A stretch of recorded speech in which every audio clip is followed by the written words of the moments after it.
Historien, je travaille sur l'histoire précoloniale, coloniale et postcoloniale de l'Asie du Sud-Est, notamment le Cambodge et la Malaisie, et avec un angle très poussé sur l'histoire sociale et sur l'histoire environnementale.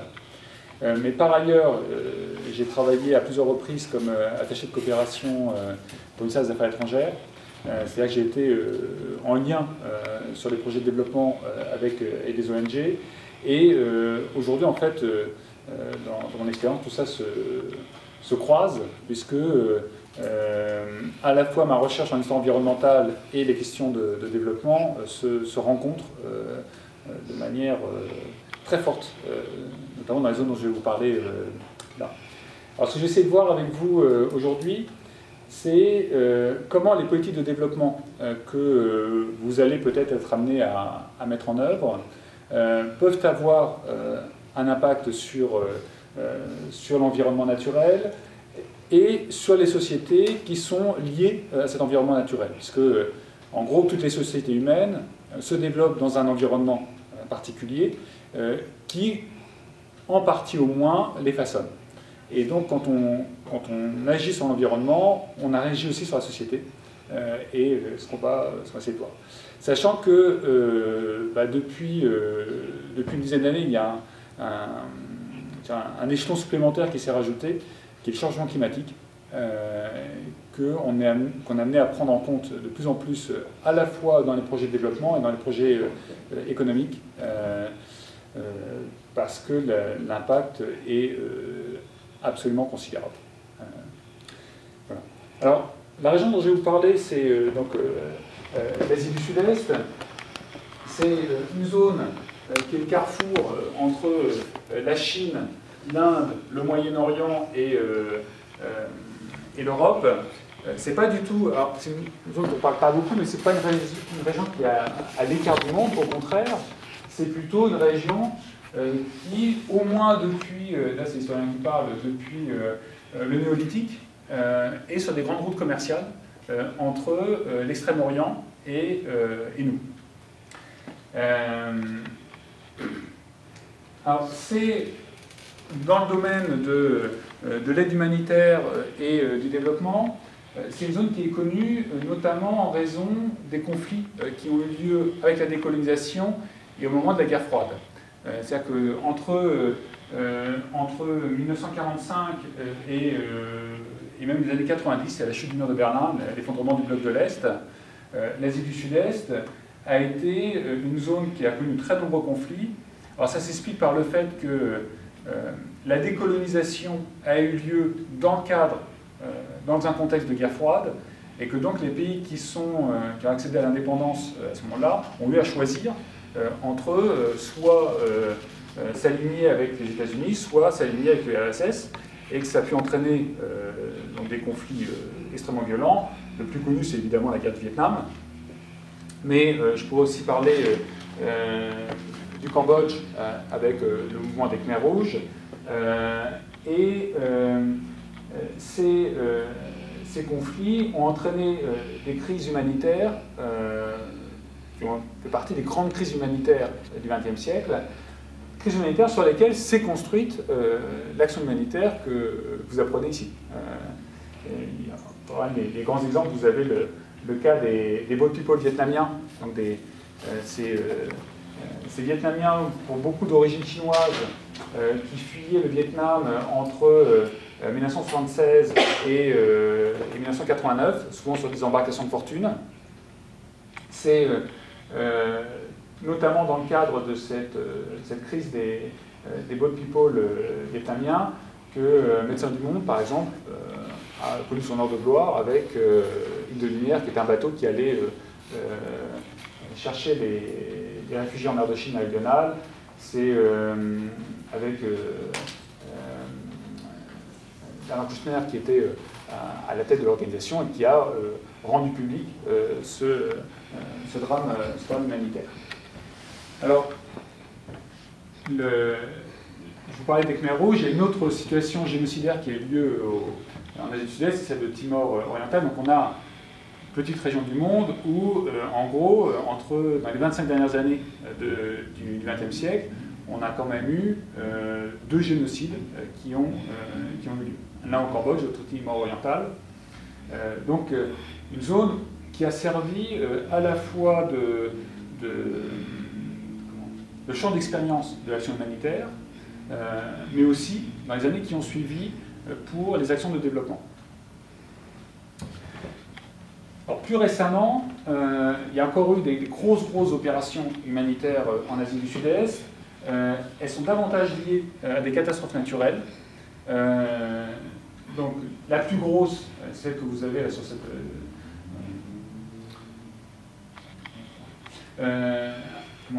le tsunami de 2004 à Sumatra, notamment dans la région d'Aceh, qui a fait entre 250 et 300 000 morts en quelques minutes. Qui a aussi touché fortement le Sri Lanka, la Thaïlande et dans une moindre mesure l'Inde. Et puis, en 2008, le cyclone Nargis en Birmanie, qui a été aussi un des grands moments du déploiement d'aide humanitaire dans la région. Alors, pour autant, aujourd'hui, l'Asie du Sud-Est apparaît plutôt comme un des endroits du monde où on a observé un changement de situation important en termes de développement entre la décolonisation et aujourd'hui. C'est-à-dire que au moment du processus de décolonisation dans les années 50, il n'y avait pas une énorme différence entre le Cambodge, le Vietnam, l'Indonésie et de nombreux pays africains. Et l'Asie du Sud-Est apparaît comme étant dans un modèle de dynamisme économique beaucoup plus fort que ce qu'on a pu avoir en Afrique. Alors là, je vous ai mis donc une carte du PIB par habitant en parité de pouvoir d'achat, ce qui permet d'avoir des... je sais pas, vous faites de l'économie dans l'information? Non, pardon. En gros, pour faire simple, c'est une représentation de la valeur de la production du pays divisée par la population en dollars et nuancée avec le pouvoir d'achat dans le pays. Ce qui permet de faire des comparaisons internationales. Et donc, quand on regarde cette diapo, vous avez des pays qui sont des pays à très fort PIB par habitant en PPA. Singapour et Brunei. Singapour est à 87 000 dollars par an et par habitant. Pour vous donner une comparaison, la France, c'est 41 000. Ils sont 2 fois plus riches que nous. Et Brunei, on est à 77 000, 78 000. Donc des niveaux très élevés de revenus par habitant. Après, vous avez des pays qui sont à des niveaux élevés, notamment la Malaisie, ici, aux alentours de 28 000. Ensuite, vous avez des pays qui sont considérés comme ayant un niveau de revenu par habitant moyen. L'Indonésie et la Thaïlande, aux alentours de 15 000 dollars par an et par habitant. Et puis après, vous avez tout un groupe de pays qui sont dans la partie, on dirait, moyen-moins. La Birmanie, le Laos, le Vietnam, les Philippines, où on est aux alentours de 5 000 à 8 000 dollars par habitant. Et puis 2 pays qui sont un peu à la traîne, les 2 pays dans lesquels il y a une situation génocidaire, le Cambodge, avec un peu moins de 4 000 dollars, et le Timor-Leste, avec un peu plus de 2 000 dollars. Cela dit, il n'y a pas de pays très pauvre. On n'a pas de pays qui, aujourd'hui, en termes de revenus par habitant, sont très bas dans les classements internationaux. Alors, on a encore des pays qui peuvent être considérés comme étant relativement pauvres, notamment Timor-Leste et le Cambodge, mais ce sont des pays qui ont un certain dynamisme économique et qui fait qu'on espère une croissance de revenus par habitant assez rapide. Alors, l'un des problèmes de ce type de carte, c'est que ça ne prend en compte que le revenu, que les aspects financiers. Alors, vous connaissez peut-être l'indice de développement humain, donc l'IDH, qui lui prend en compte donc, ce que je vous ai montré, donc, le PIB par habitant, plus le niveau d'accès aux soins, notamment par l'espérance de vie, et l'éducation par le nombre d'années moyen passé à étudier. Et là, on s'aperçoit que vous avez donc deux pays qui sont à des IDH très élevés, notamment Singapour et Brunei, hein, donc ça s'explique notamment par leurs revenus très élevés. Ensuite, vous avez deux pays à IDH élevés qui sont la Malaisie et la Thaïlande, et tous les autres ont des IDH considérés comme étant moyens. Il n'y a aucun pays aujourd'hui en Asie du Sud-Est qui a un IDH qui soit considéré comme faible. Aucun.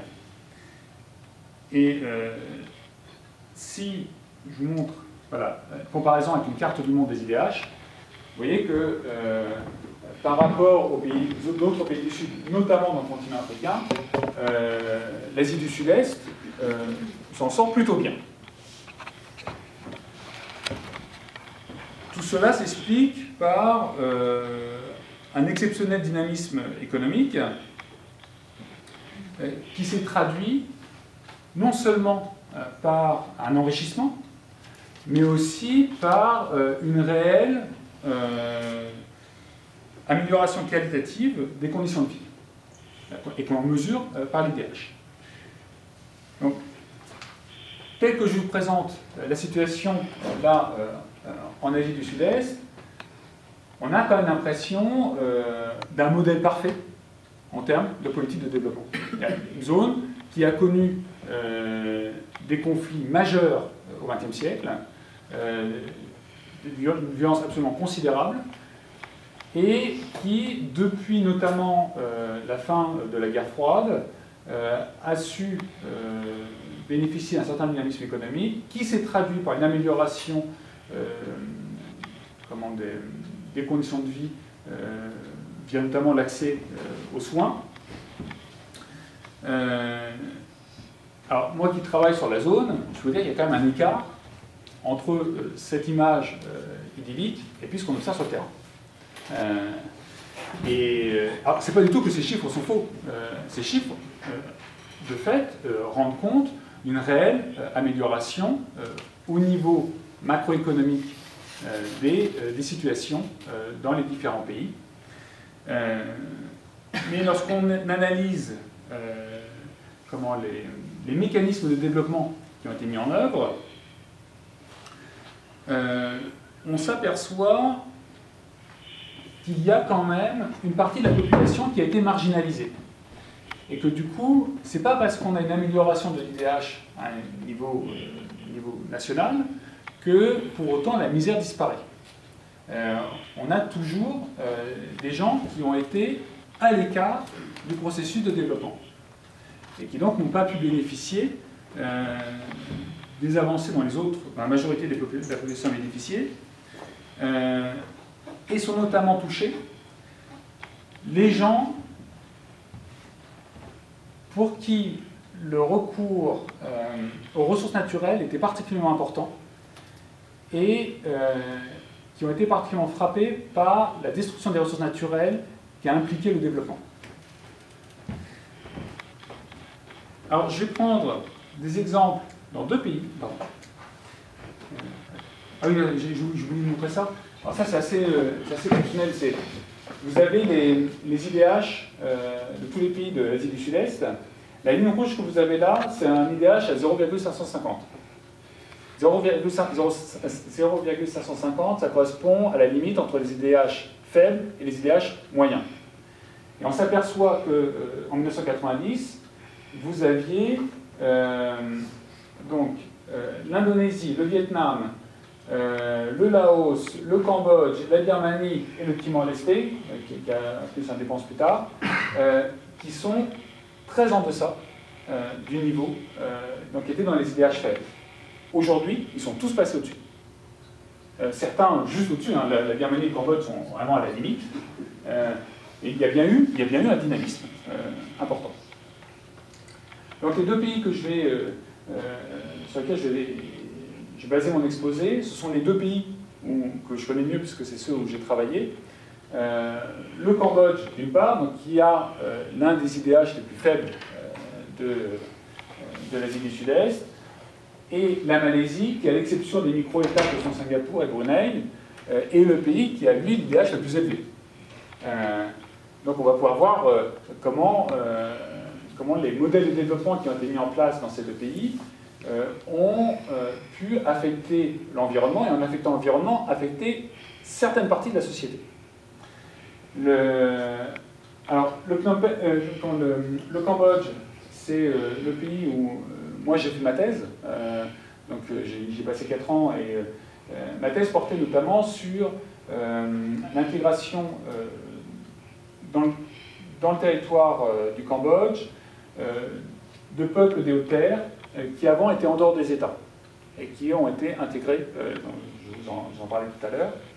Et puis la Malaisie, alors là c'est un peu différent puisque j'étais attaché de coopération à l'ambassade de France à Kuala Lumpur, donc j'avais un rapport un peu plus distant au terrain parce que je fais partie des types en costard-cravate dans leur bureau climatisé. Voilà, ça ne m'a pas empêché quand même de regarder ce qui se passait, de temps en temps de retirer ma cravate et puis d'aller un petit peu voir sur le terrain, en dehors de mon boulot de diplomate, et essayer de comprendre l'écart que je pouvais voir entre la situation d'une partie de la population et puis les chiffres a priori qui montrent un réel succès en Malaisie. Alors, je vais commencer par le Cambodge. Ici, vous avez la courbe, ça s'est tiré des documents de la Banque mondiale. Donc la courbe de la croissance économique du Cambodge depuis 1990. Elle est assez impressionnante. Je pense que le gouvernement français va bien avoir la même. On a une croissance modérée entre 1990 et 1998, puis la croissance s'accélère.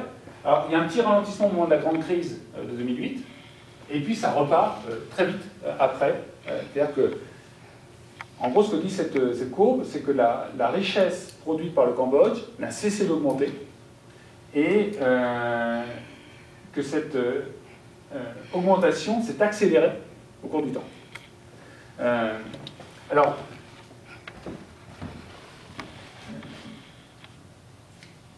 oui, non, c'est à la fois lié à deux choses. D'une part, l'augmentation de la population. S'il y a plus de monde, il y a plus de gens qui produisent. Et dans les théories économiques classiques, en gros, il y a deux moteurs de la croissance économique.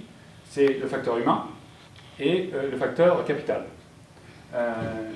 Donc, pour reprendre la terminologie de la Banque mondiale, vous avez un capital humain qui s'est accru, à la fois en nombre, mais aussi en qualité, par notamment le développement de l'éducation.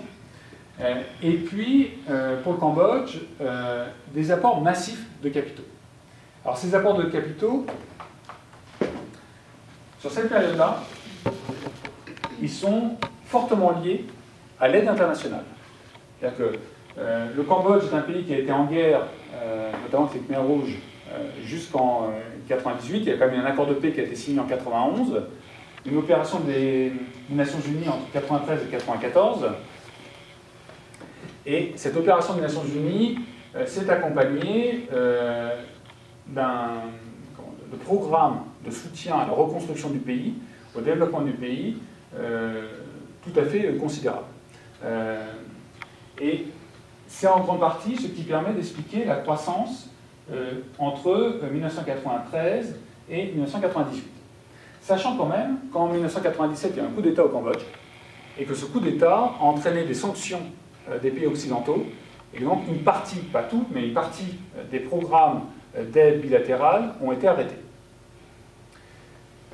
Et ce qui est remarquable, c'est qu'au moment où on arrête les programmes d'aide bilatérale, la croissance accélère.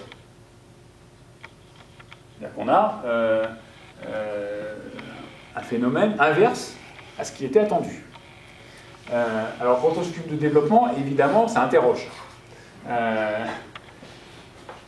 La raison principale, c'est que lorsque les donneurs occidentaux se sont retirés du Cambodge, ou en tout cas ont donné moins que ce qu'ils donnaient avant, les Cambodgiens se sont tournés vers d'autres partenaires. Et les autres partenaires vers lesquels ils sont tournés, ce sont les Chinois. Et donc ils ont obtenu, à partir de 1998, des soutiens de plus en plus importants de la Chine, à la fois en termes d'investissement direct étranger, c'est-à-dire que des Chinois qui investissent au Cambodge, et puis de l'aide bilatérale chinoise. Aujourd'hui, les investissements chinois au Cambodge représentent à peu près 30% de l'ensemble des investissements au Cambodge. C'est-à-dire que la Chine toute seule est responsable du tiers des investissements au Cambodge, c'est-à-dire plus que les Cambodgiens eux-mêmes. Et elle donne un tiers de l'aide bilatérale que reçoit le Cambodge. C'est-à-dire que l'apport financier de la Chine a été absolument considérable. Alors, oui, là je vous montrais l'augmentation du PIB par habitant. On voit qu'on est passé de 250 $, dans les années 90 à 3500 $ aujourd'hui. C'est-à-dire que non seulement il y a une croissance économique qui s'explique en partie par la croissance de la population, mais cette croissance économique est en fait beaucoup plus rapide que la croissance de la population. Alors, les moteurs de la croissance, c'est-à-dire les secteurs dans lesquels la croissance a été la plus forte et qui ont permis d'entraîner l'économie du Cambodge. Il y a un secteur qui est bien connu, si vous connaissez le Cambodge, c'est probablement à cause des temples d'Angkor, donc c'est le tourisme. On est aujourd'hui, moi j'ai visité ces temples-là en 93, donc pendant l'opération des casques bleus, on devait être 3 ou 4 touristes dans les temples. Aujourd'hui, c'est 5 millions par an. Donc une croissance très très rapide, dans lequel investissent aussi les Chinois. Les principaux contingents de touristes aujourd'hui, ce ne sont plus des touristes occidentaux. Ce sont des touristes qui viennent d'Asie, Chine, Corée, Japon. Donc, premier secteur, le tourisme. Ce n'est pas celui qui m'intéresse le plus pour ce que je vais vous parler tout à l'heure. Deuxième secteur, qui là est tout à fait remarquable, c'est l'émergence d'un secteur secondaire. Dans les années 90, le Cambodge est un pays essentiellement agricole. Plus de 90% du PIB provenait de l'agriculture. À la fin des années 90, au moment où le Cambodge s'est tourné vers la Chine, les entrepreneurs chinois ont vu un moyen pour eux, en installant leurs usines au Cambodge, de contourner une politique de quotas aux États-Unis, ce qui permettait de fabriquer du textile, des produits textiles au Cambodge avant de les exporter vers les États-Unis.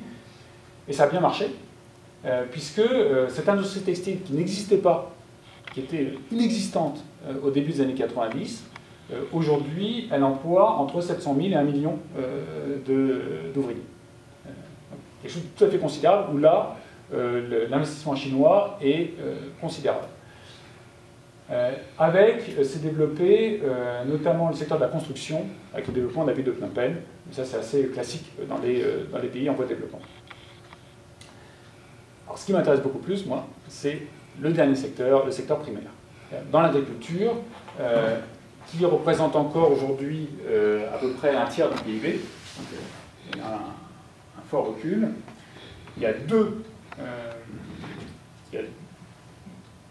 deux domaines du secteur primaire qui ont connu une très forte croissance, et ce n'est pas là où le maximum de main-d'œuvre est employé. L'essentiel de la main-d'œuvre agricole concerne les petites exploitations, en général rizicoles, parfois il peut y avoir d'autres productions, mais où le riz est essentiel. Non, c'est pas là qu'a été l'essentiel de l'effort d'investissement et de croissance. Ça a été sur le commerce du bois. Alors, sachant qu'au Cambodge, le commerce du bois a une longue histoire. En fait, au moment de la fin de la guerre froide, de l'effondrement du bloc de l'Est, les différentes guérillas qui opéraient au Cambodge ont eu besoin de trouver des sources de financement alternatifs à l'aide des pays du bloc de l'Est. Et la source de financement la plus simple, ça a été de couper la forêt et de vendre les arbres. Alors, le commerce du bois reste encore aujourd'hui un secteur important à cause de la demande en bois tropicaux. La deuxième, et c'est un complément de la première, c'est le développement des cultures de plantation. Alors, ça a été la noix de cajou, le café, l'huile de palme commence à prendre un petit peu, et surtout les VA, qui ont été les grandes cultures de plantation qui sont développées au Cambodge depuis les années 90, en grande partie avec des capitaux chinois, mais aussi du reste de la région, malaisien notamment. Alors là, je vous montre l'impact de ces moteurs de la croissance économique. Vous avez en haut une carte du couvert forestier du Cambodge en 1973 et une carte du couvert forestier du Cambodge en 2014. On voit quand même très très bien le recul. À la fois dans le nord du pays, ici, dans cette région qui est une région de montagne, des cardamommes, et puis le nord-est, ici, qui est la région où moi j'ai travaillé. Donc un très très net recul du couvert forestier. Alors non seulement un recul du couvert forestier, mais une dégradation de la qualité des forêts. C'est-à-dire que même là où il reste de la forêt, on a du mal aujourd'hui à trouver de la forêt dense tropicale, comme on pouvait en trouver il y a simplement 20 ans.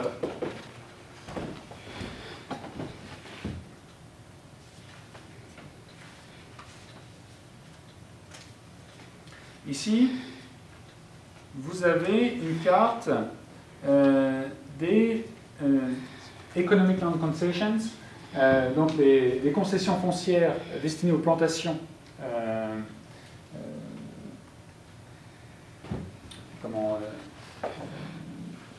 plantations commerciales.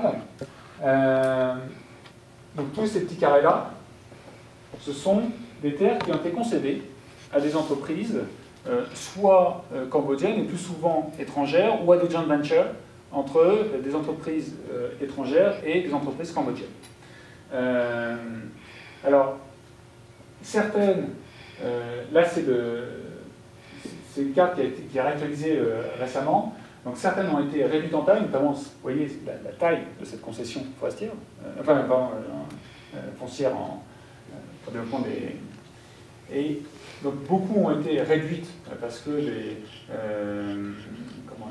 y a eu des plaintes des gens qui habitaient, parce qu'évidemment c'est pas la terre qui est vide, il y a des gens qui vivent là, qui cultivent, et qui, au moment où s'installent ces plantations, peuvent être chassés de leur terre.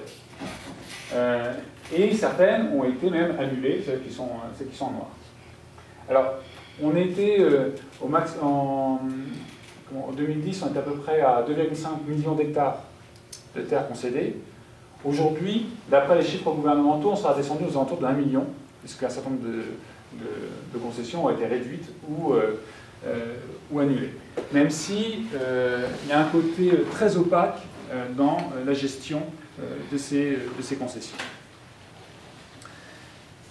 Ces concessions, vous l'imaginez, ont eu un impact important sur les populations. Alors moi je vais vous parler de concessions qui ont été installées ici, vous voyez, celles qui sont là. Et là dans le nord-est du Cambodge. Alors,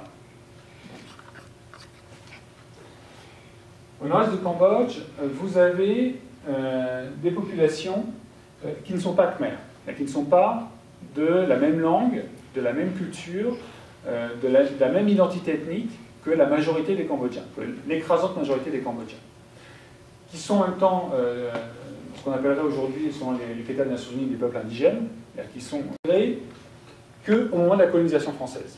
Il y a une intégration assez récente à l'espace cambodgien. Là, je vous montre deux photos. Celle-là, c'est moi qui l'ai prise en 2010. Celle-là a été prise par un administrateur colonial en 1890. Alors, vous imaginez bien que alors ce monsieur est un Koran, donc une personne éminente dans le village. S'il s'habille comme ça, c'est pas parce que c'est un sauvage attardé du fin fond de la forêt. S'il s'habille comme ça, c'est parce qu'il a envie de s'habiller comme ça. Là, c'est très clairement une revendication identitaire forte. Il habite à 15 km du centre-ville, du chef-lieu de la province. Si vous voulez porter un pantalon, des chaussures et une chemise, ça ne poserait aucun problème. Ça lui serait assez facile. Le fait qu'il choisisse de s'habiller comme ça, c'est bien pour marquer une identité qui est différente de celle des Cambodgiens. Et là, vous avez une gravure qui date de 1815, qui montre la réaction de ces Bunang, de ces habitants des Hautes-Terres, lorsque les Français ont essayé d'instaurer leur domination sur la zone. C'est-à-dire qu'ils se sont battus pour empêcher qu'on vienne chez eux, et pour empêcher que les Cambodgiens et les Français viennent chez eux. Donc, une identité ethnique qui est forte et qui est très liée à la forêt, notamment pour leur subsistance. Ces gens, les Bunong, sont des essarteurs, c'est-à-dire qu'ils pratiquent une agriculture sur brûlis itinérante. Alors là, vous avez un essart qui est pris en photo en 1952. Donc là, vous avez une partie forestière. Là, vous avez la savane. En fait, ce qu'ils font, c'est qu'ils brûlent un morceau de forêt. Ils coupent et ils brûlent un morceau de forêt. Ils la cultivent pendant 1, 2, 3 ans maximum. Et puis, après, ils l'abandonnent. Ils vont en couper un autre, probablement par là. Et puis ça va tourner, et au bout d'un cycle qui prend entre 15 et 25 ans, ils reviennent sur le premier champ. Entre-temps, la forêt a eu le temps de se régénérer. Ce qui signifie que, d'une part, ce sont des modes de pratique d'utilisation du sol qui permettent de limiter très considérablement la déforestation. Contrairement à ce qu'on pourrait voir, la première fois qu'on voit un essart, on voit des types qui coupent des troncs d'arbres, qui mettent le feu. Mais comme en fait ils laissent le temps à la forêt de se régénérer, ils laissent les plus grands arbres, le dommage à la forêt n'est pas inexistant, mais il est beaucoup plus faible que si on rase tout et qu'on met une rizière à la place. Là, donc c'est une photo de 52, et là vous voyez, ça c'est une image que j'ai prise sur Google Earth en 2018, c'est à peu près au même endroit, hein, c'est vraiment tout proche. Vous avez les mêmes pratiques qui sont faites aujourd'hui. Ça veut dire que pour eux, la forêt, c'est pas de l'espace libre, c'est de la terre en jachère. C'est là où ils vont venir faire leur champ plus tard. Et autre chose, c'est que leur lien avec la forêt, il n'est pas simplement un lien économique. La forêt est vraiment liée à leur identité. Leurs divinités sont liées à la forêt. Leur chant, leur littérature orale est liée à la forêt. Les apprentissages pour les enfants sont liés à la forêt et à la forêt. Donc il y a un lien fort avec la forêt. Or, ces gens se retrouvent aujourd'hui face aux politiques de développement qui prônent notamment, d'une part, la vente du bois par du bois tropical, et ensuite la mise en place de plantations commerciales. Donc là, vous avez, ça c'est à peu près à une vingtaine de kilomètres à l'est de la photo que je viens de vous montrer. La première fois que je suis allé dans cette zone-là, tout ça, c'était de la forêt. C'était en 98, ça n'est pas si longtemps que ça. Aujourd'hui, vous voyez, c'est une plantation d'EVA qui appartient à une joint venture qui appartient une compagnie cambodgienne, Kaocholi, et la Solfin, qui est une filiale du groupe Bolloré. Bon, là c'est un groupe français, mais ça pourrait être un groupe vietnamien ou un groupe chinois. Ce sont c'est les mêmes pratiques. La forêt qui a été utilisée par les essarteurs a été captée. D'abord, les arbres ont été coupés et le bois vendu, et ensuite, on a mis en place une plantation d'EVA sur la forêt qui était indispensable à la survie de ces essarteurs. Alors, ce n'est pas en soi quelque chose de nouveau. Là, je vous montre des images qui sont tirées des archives. Ça correspond à la mise en place des plantations d'EVA au Cambodge à l'époque coloniale française. Donc ça, ce sont des terres riches voilà, qui appartiennent à des Stieng, qui sont apparentés au nom que je vous ai montré tout à l'heure. Là, vous avez des réserves pour les habitants. Donc, et tous les habitants qui étaient là ont dû partir et se déplacer vers les réserves. Donc c'est toujours le même endroit. Donc là, vous avez la plantation d'EVA, là, vous avez la forêt, et vous voyez qu'ils ont continué à faire des essarts. En fait, ce qu'ils ont fait à l'époque coloniale, c'est que, puisqu'ils ont été chassés de ces terres-là, ils sont simplement allés s'installer dans d'autres forêts, un petit peu plus loin. Sauf qu'aujourd'hui, c'est plus possible. Aujourd'hui, il n'y a pas de forêt un peu plus loin.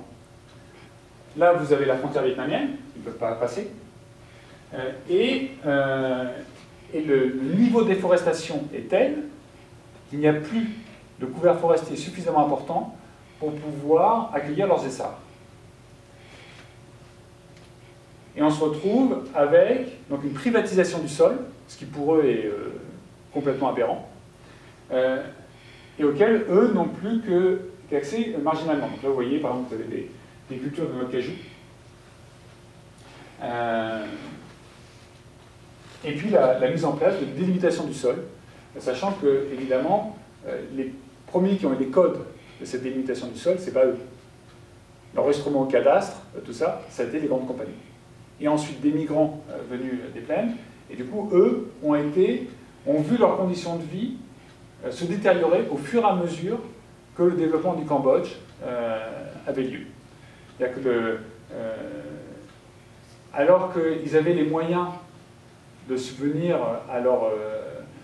de manière durable avec la terre auquel ils avaient accès et la pratique de l'essartage, leurs apports en nourriture, ils avaient même des surplus qu'ils pouvaient vendre sur le marché, ils avaient accès aux produits forestiers qui pour eux étaient très importants en termes des produits forestiers non ligneux notamment, des résines de bois.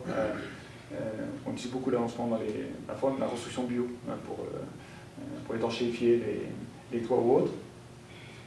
Donc eux en produisaient, il y a une forte demande, ça coûte cher, donc c'était un moyen d'avoir de l'argent. Aujourd'hui, la politique a été mise en place basée essentiellement sur la déforestation et sur sa coupe de bois et sur les plantations, les a complètement marginalisés chez eux.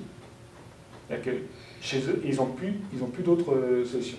La seule solution qu'ils peuvent avoir, c'est de travailler comme salariés dans les plantations, mais pour des tas de raisons culturelles, c'est un peu compliqué. Notamment le fait de devoir se soumettre à une autorité qui est complètement exogène pour eux, est quelque chose qu'ils acceptent assez mal. Donc ça, c'est ce qu'on a vu au Cambodge. Maintenant, si je regarde la Malaisie, donc Malaisie, vous avez pareil une croissance du PIB extrêmement rapide,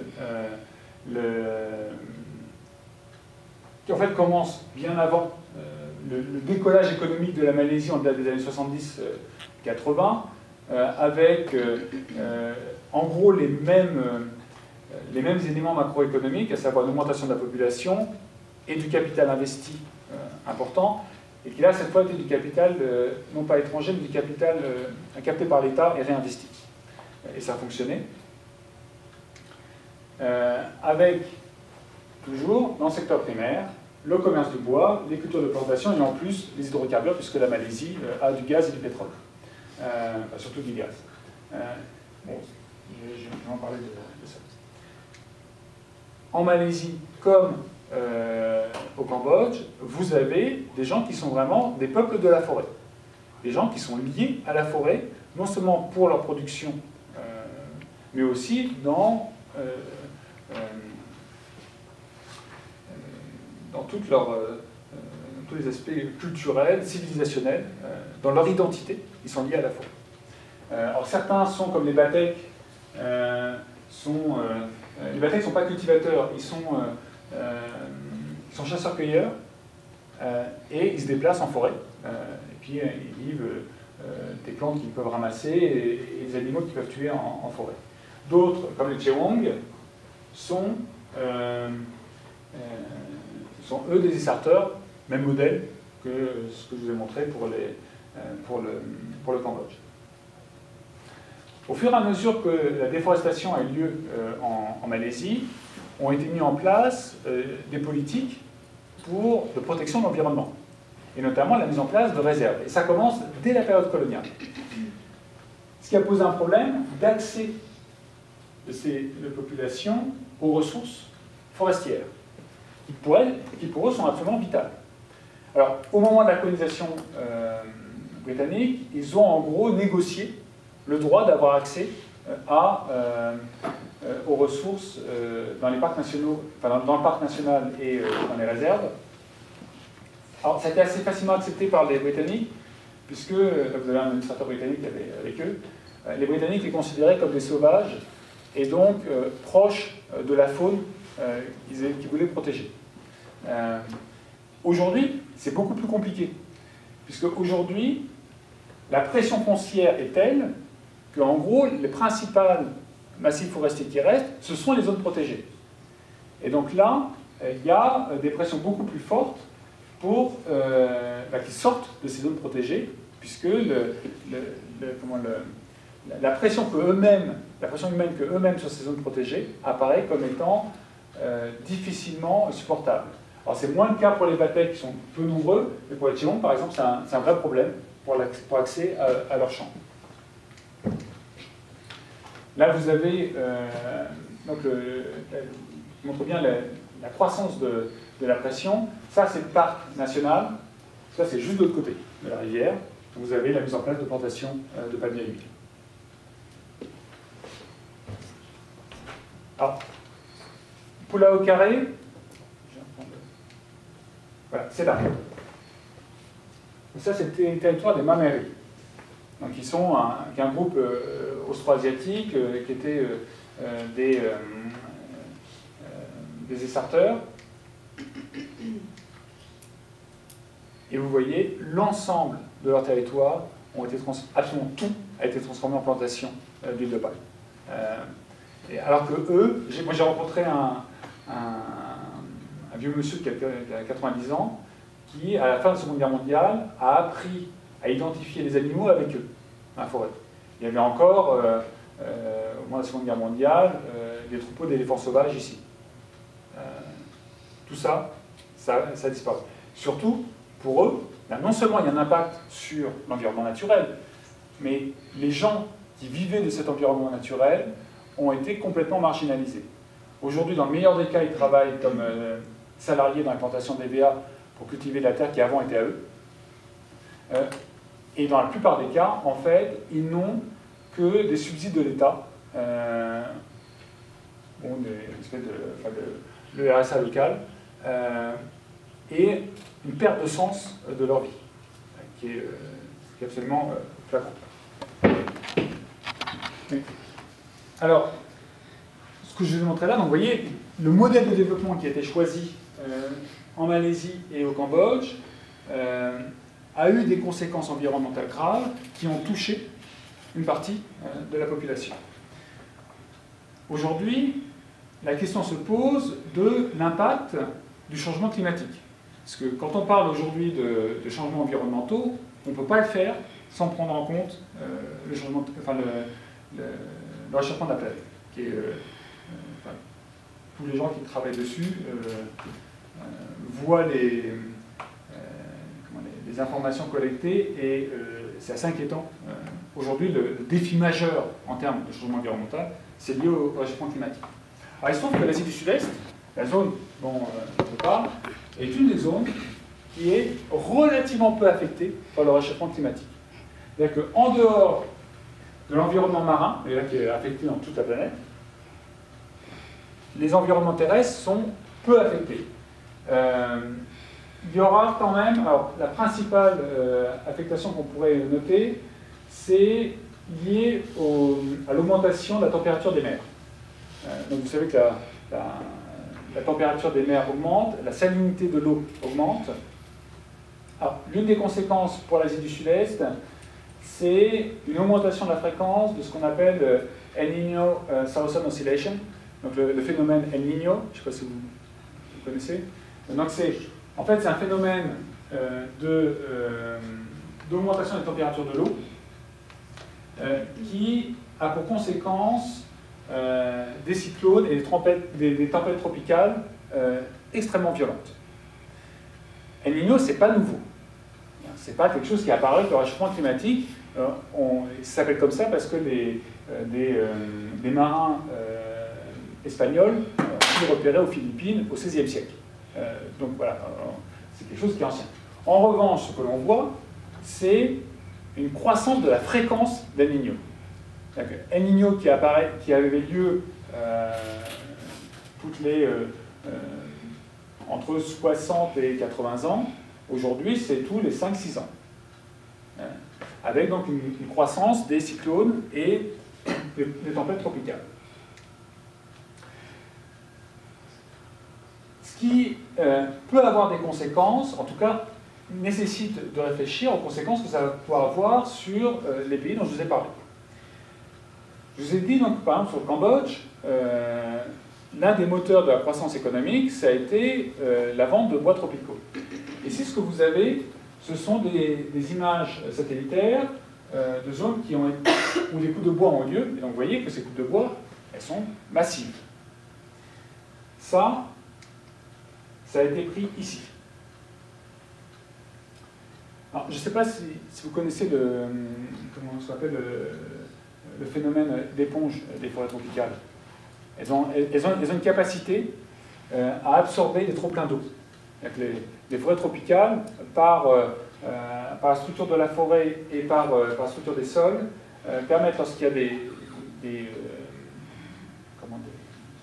des chutes d'eau abondantes, d'en capter une partie et la retenir.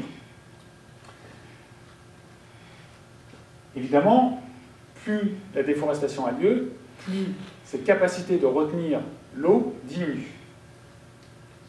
Et lorsqu'on a ça, c'est même plus grave que ça, puisqu'il n'y a plus aucun couvert végétal. C'est-à-dire que quand vous avez une tempête tropicale, en fait, les sols sont lessivés. Et comme je disais, c'est ici, donc c'est des montagnes en hauteur, au-dessus d'un grand lac. C'est-à-dire que la terre, ce qui sert pour la culture, va être emportée vers le lac.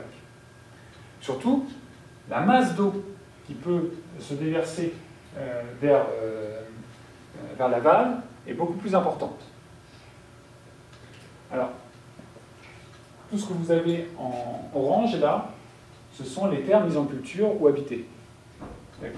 Ici, on est dans des zones qui sont extrêmement densément occupées par les populations humaines. Et là, c'est la carte du risque d'inondation. Voilà. Donc la déforestation, alors, normalement, la mise en place des cultures de plantation par les Economic Land Concessions pourrait avoir un rôle moins important que celui de la forêt tropicale. On n'aurait pas l'effet éponge, mais on aura au moins un moyen de retenir les sols. Or, on doit admettre que la plupart des concessions qui ont été octroyées pour produire de l'EVA ou d'autres plantes commerciales ont en fait surtout été utilisées pour couper du bois. Moins de 2% des surfaces concédées au titre des Economic Land Concessions ont effectivement été mises en culture. En général, ils coupent, puis c'est tout. Et donc avec un risque accru de lessivage des sols, d'inondation, dans un contexte de croissance du phénomène El Niño.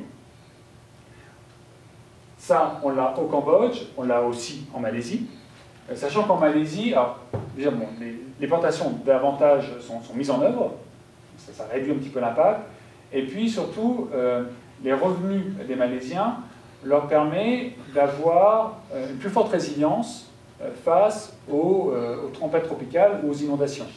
Ça a été le cas en 2013, il y a eu un phénomène de tempête tropicale extrêmement important. En gros, l'État malaisien a les moyens de résister à ça. L'État cambodgien, c'est beaucoup moins sûr.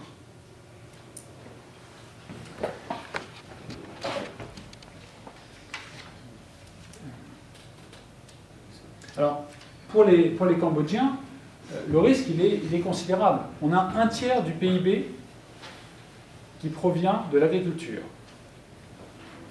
85% des Cambodgiens tirent une partie de leurs revenus du travail de la terre. Et 72% sont des exploitants agricoles. Ça veut dire que ça, en catastrophe réalisée, ça fait quelque chose d'absolument terrible en termes d'impact, à la fois économique et social. Et là, on parle plus simplement des habitants des hautes-terres, de gens qui ont leur propre modèle culturel, économique et même politique, social, qui est différent du modèle dominant, qui veulent le garder et qu'on n'autorise pas à garder, qu'on marginalise parce qu'ils veulent garder ce modèle. Là, ça touche quasiment tout le monde. Sachant que, alors je vous ai expliqué une forte croissance de l'IDH au Cambodge, malgré ça, on a quand même 3 millions de gens qui sont considérés comme très pauvres au Cambodge, 8 millions qui sont à la limite de la pauvreté, sur une population de 15 millions. C'est-à-dire que les mécanismes de développement qui ont été mis en place, effectivement, dans les chiffres de la Banque mondiale, ça apparaît comme étant extrêmement... le Cambodge apparaît comme étant un pays un bon élève. Quand on regarde de plus près, tout ça s'accompagne d'un risque important pour les populations. Et un risque qui, pour une partie des populations, s'est déjà réalisé. Alors là, je vous parle de l'Asie du Sud-Est, du Cambodge, de la Malaisie, de pays qui seront relativement peu affectés par le réchauffement climatique. Alors, oui, aussi une des conséquences des politiques qui ont été mises en place, la déforestation entraîne des émissions de CO2, de gaz à effet de serre. C'est-à-dire que les modèles qui sont utilisés, le changement, quand on passe de la forêt tropicale aux plantations commerciales, on a de très forts dégagements de CO2. On a des dégagements de CO2 et moins de captage de CO2. C'est-à-dire que la politique qui est utilisée, qui est choisie, est une politique qui elle-même favorise le réchauffement climatique. Alors, là, on est, encore une fois, je dis, dans des cas où l'impact est modéré. Maintenant, je vous laisse imaginer ce que ça donne là. Ici. Là, c'est donc un extrait du rapport du GIEC, le dernier, celui de 2014, on attend le prochain. Donc, qu'est-ce que le GIEC, pardon ? Le groupe international, c'est le groupe d'experts. Je ne me rappelle plus de l'acronyme. C'est le groupe d'experts internationaux qui travaille sur le réchauffement climatique et ses conséquences. Donc, là, ce qu'ils essaient de faire, c'est de voir comment vont évoluer les écosystèmes et quelles conséquences le réchauffement climatique peut avoir. Le nombre de barres que vous avez là, c'est le lien avec le réchauffement climatique. Là, quand c'est un symbole creux, c'est un changement modéré. Quand c'est un symbole plein, c'est un changement important. Alors, ce qu'on voit se dessiner, c'est une diminution des ressources en eau en Afrique subsaharienne, très important changement de l'environnement terrestre dans cette même région, et qui va même jusqu'à affecter les productions agricoles. Des productions agricoles qui sont affectées de manière modérée dans ce continent indien. Or, ces zones sont les zones qui sont les moins résilientes. qui sont là où l'IDH est déjà le plus faible. C'est-à-dire que les moyens, les capacités en termes de santé ou d'éducation sont déjà les plus faibles. Et elles vont être touchées de manière beaucoup plus forte par le changement climatique. Et donc, ce qu'on craint, c'est évidemment des événements extrêmement marquants pour les sociétés qui vont vivre ces changements. Certains prédisent une augmentation de la violence. C'est pas parfaitement la corrélation entre le changement climatique et l'augmentation de la violence n'est pas totalement établie, mais quand même, alors, par exemple, on a un cas avec le Soudan du Sud, avec le manque d'eau, la pression sur la terre. Le réchauffement climatique apparaît en fait comme étant un facteur aggravant à des situations violentes préexistantes, comme c'était le cas en Syrie, comme c'est le cas pratiquement tout pour tout. C'est-à-dire qu'on a déjà une situation qui est difficile, et le réchauffement climatique va rendre cette situation encore plus difficile. Alors parmi les conséquences sociales, donc la guerre, ou la violence, toute forme de violence, même si là, il faut être prudent sur la relation de cause à effet. Par contre, ce dont on est à peu près sûr, ce sont les migrations. Hier, la Banque mondiale a publié un rapport. Alors, la Banque mondiale n'est quand même pas l'organisme le plus engagé vers l'environnement, enfin, si, le bien-être social, ils disent aussi, mais, et qui, donc hier, a publié ce rapport qui prévoit 140 millions de personnes déplacées à l'intérieur des États dans cette zone-là, le sous-continent indien et l'Amérique latine. En montrant qu'il s'agit en fait d'une adaptation au changement climatique. Et ces migrations, c'est quelque chose de violent pour les gens qui sont obligés de migrer. Alors certains vont partir et vont revenir, c'est le cas notamment lorsqu'il y a des inondations. En général, les gens partent et ils reviennent. En revanche, quand il n'y a plus d'eau, là, et qu'il n'y a plus d'eau et qu'il n'y a plus de réserve, il n'y a pas d'autre choix que de partir et de chercher à s'installer ailleurs. Ce qui en soi est facteur de trouble, puisque les personnes qui occupent les territoires qui reçoivent ces migrants peuvent être réticentes à les recevoir. On a régulièrement la preuve, même dans un pays riche comme chez nous. Alors, évidemment, tout ça nous amène à devoir réfléchir à ce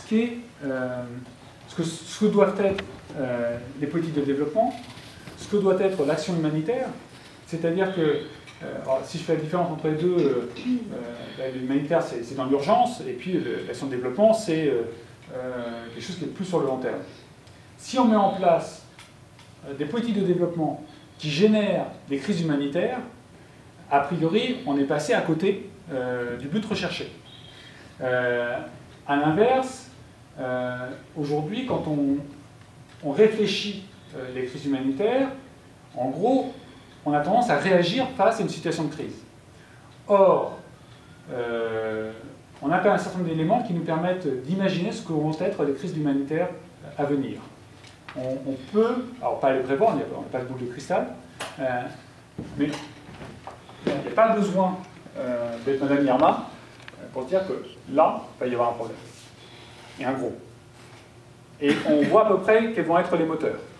L'accès à l'eau, l'insuffisance des productions agricoles, les déplacements de population et probablement le tout accompagné de conflits armés ou plus ou moins violents.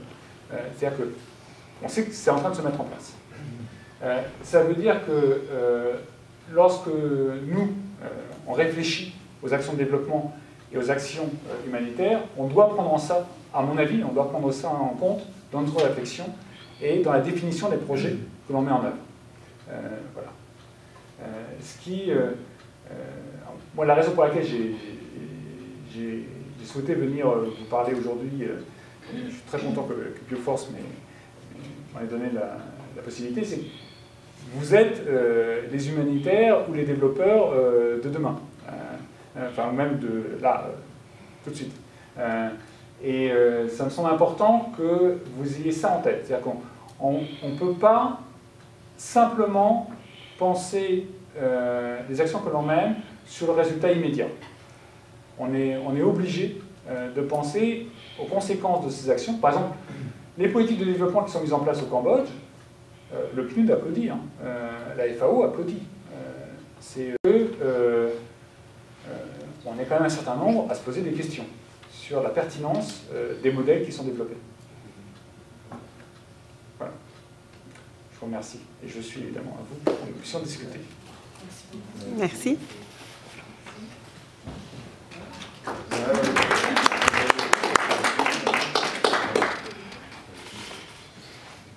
J'ai une multitude de questions. Effectivement, vous avez dit donc, qui définit ces politiques de développement au sein du Cambodge, par exemple. Et donc, une question assez pragmatique, en fait.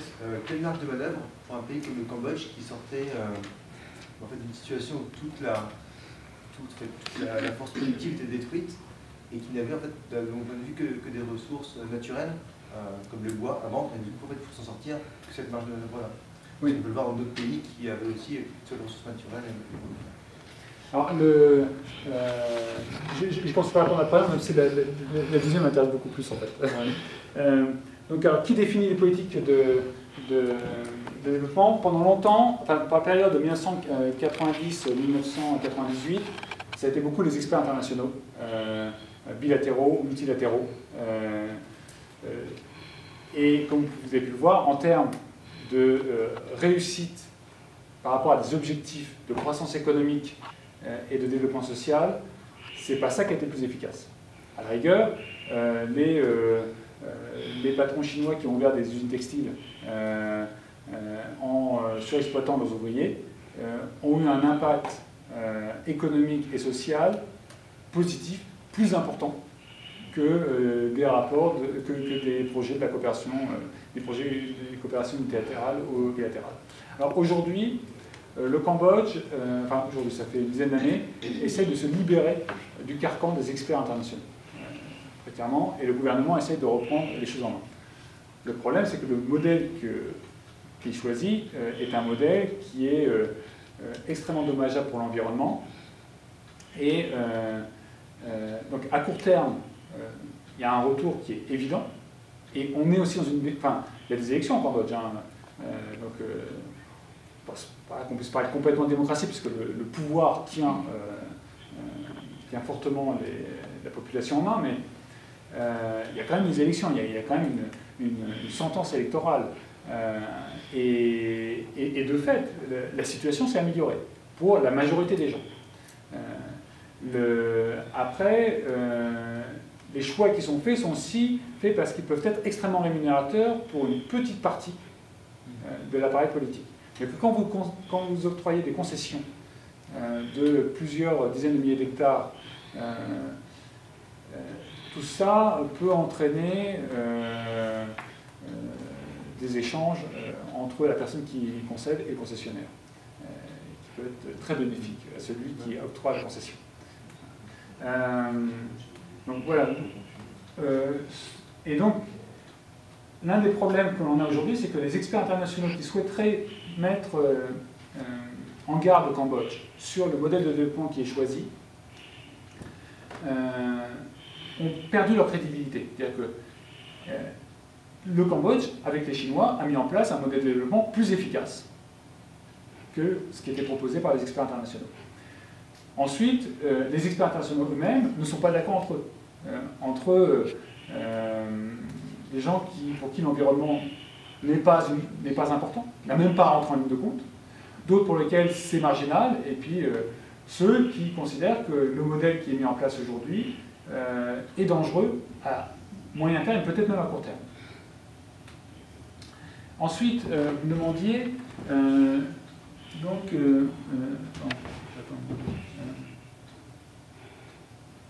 j'ai oublié la marge de manœuvre. Oui, la marge de manœuvre. Alors,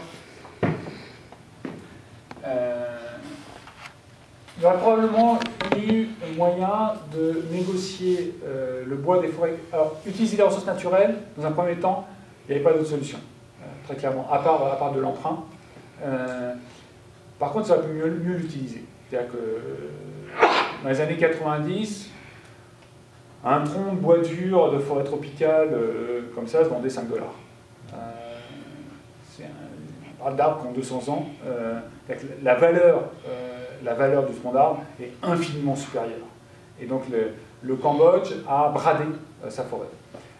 Une autre solution, ça aurait été de mettre en place une véritable sylviculture, comme on fait en France, avec des zones où effectivement on réduit la forêt tropicale, où toute la forêt cambodgienne n'était pas de la forêt tropicale dense, celle-là on la garde, et puis ailleurs on met en place de la sylviculture avec, qui a envie d'investir dans un mode de production où en gros, des cultures où les récoltes ont lieu tous les 100 ans. Parce que c'est ça.